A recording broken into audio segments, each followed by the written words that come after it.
Hello friends, welcome to my channel study with Shahana. तो आज हम एक पेपर 1 की नई यूनिट स्टार्ट करने जा रहे हैं जो है हायर एजुकेशन। ये अपने आप में एक चैलेंजिंग यूनिट है और ज़्यादातर स्टूडेंट को ये टफ भी लगती है, बट हम इसे इतने अच्छे से पढ़ेंगे, आई होप कि आपको समझ में आएगी। इस यूनिट को पढ़ने के लिए डेली बेस पर रिविज़न बहुत इंपॉर्टेंट है। तो आइए स्टार्ट करते हैं हायर एजुकेशन। हायर एजुकेशन वो पीरियड होता है जब हम स्कूल से कॉलेज में एंट्री लेते हैं और ये हमें एक अपॉर्चुनिटी प्रोवाइड करता है critical, social, economical, cultural, moral and spiritual हर चीज़ के लिए ये हमें एक अपॉर्चुनिटी प्रोवाइड करता है। Higher education provide people with an opportunity to reflect on the critical, social, economical, cultural, moral and spiritual issues facing humanity. मतलब ये critical, social, economical, cultural, moral and spiritual issues को face करने के लिए हमें एक अपॉर्चुनिटी प्रोवाइड करता है हायर एजुकेशन।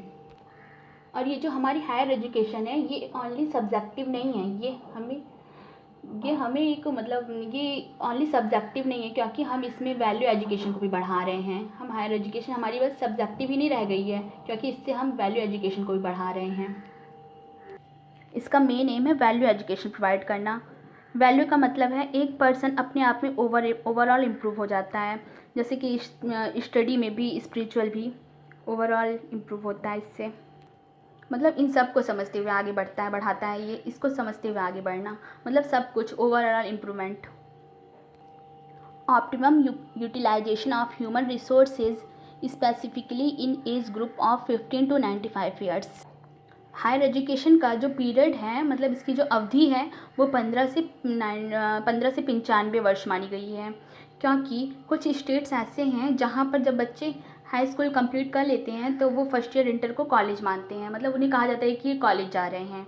और 95 इसलिए है क्योंकि अभी रिसेंटली एक लेडी थी, वुमेन लेडी थी, उन्होंने PhD कंप्लीट किया था 95 ईयर्स में, तो इसलिए इसका लिमिट 15 to 95 ईयर्स सेट किया गया है। ये कहते हैं ना कि पढ़ने की कोई लिमिट नहीं होती है, मतलब कोई एज नहीं होती है, जब जागो तभी सवेरा है। मतलब एक जुनून होना चाहिए, हम कभी भी स्टार्ट कर सकते हैं। तभी तो 95 ईयर्स की लेडी ने PhD कंप्लीट कर लिया। Formal education system can be categorised into three namely primary, secondary and tertiary. So formal education system भी होता है हमारा, जिसमें हम रूल रेगुलेशन के बेस पर इनरोल करके जाते हैं। जैसे अनअकैडमी है ना, ये अनअकैडमी भी एक फॉर्मल प्लेटफॉर्म ही है। अब नॉन फॉर्मल क्या है? नॉन फॉर्मल वो होता है जैसे कि हम फ्रेंड्स के बीच कोई बातें करके सीख रहे हैं, जैसे कि कुछ बातें हो रही हैं, गेट टुगेदर कर रहे हैं तो उसमें कुछ सीख रहे हैं, या फिर सोसाइटी से कुछ सीख रहे हैं, या फिर पेरेंट्स से कुछ सीख रहे हैं, या फिर यूट्यूब हो गया। यूट्यूब भी एक इनफॉर्मल प्लेटफॉर्म है, क्योंकि कोई भी आ जा सकता है उस पर, ये इनफॉर्मल हो गया। अब tertiary education is a wider term, it is higher education and plus vocational education. अब टर्शरी एजुकेशन क्या है? तो टर्शरी एजुकेशन में फॉर्मल एजुकेशन के साथ ही हमें स्किल बेस्ड एजुकेशन भी प्रोवाइड की जाती है। ये एक वाइडर टर्म है अपने आप में। मीन्स वोकेशनल एजुकेशन, जिससे हमें जॉब जल्दी मिल पाए, जैसे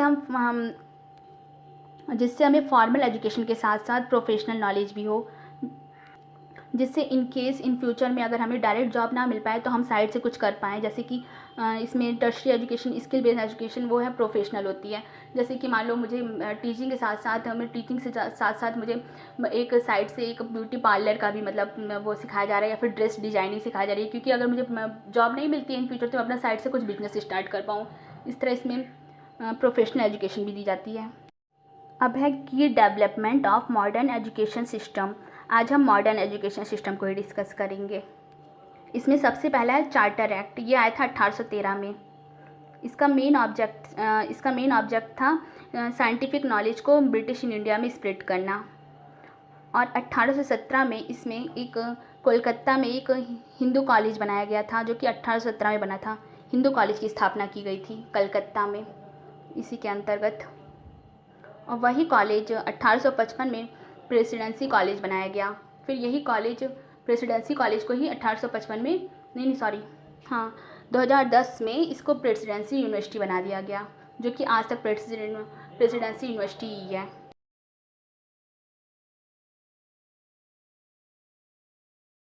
नेक्स्ट है एल्फिंस्टोन रिपोर्ट 1823। तो 1823 में आई एल्फिंस्टोन रिपोर्ट। इसमें क्या रिकमेंड किया गया, इसमें कहा गया कि हर डिस्ट्रिक्ट में एक एग्जामिनेशन ऑफिसर होना चाहिए।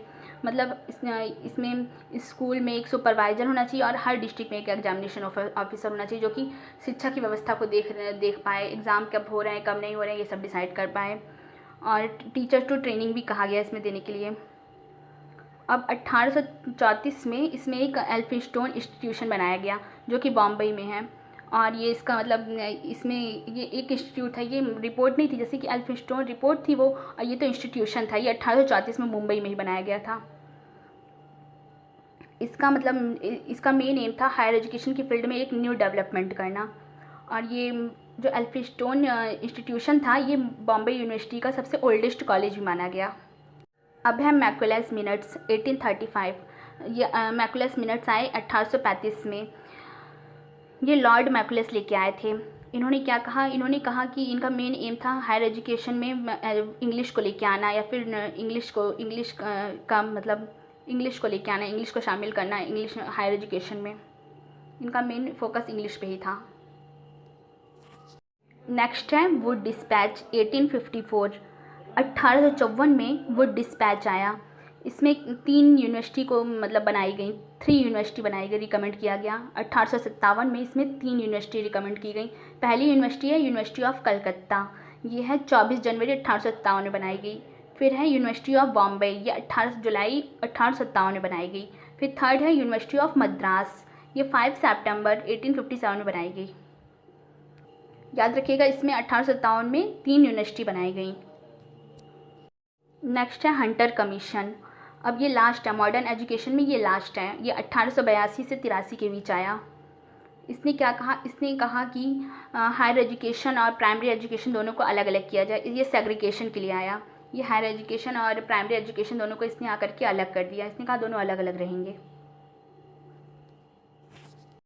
तो आज का लेसन हम यहीं पे कंप्लीट करते हैं।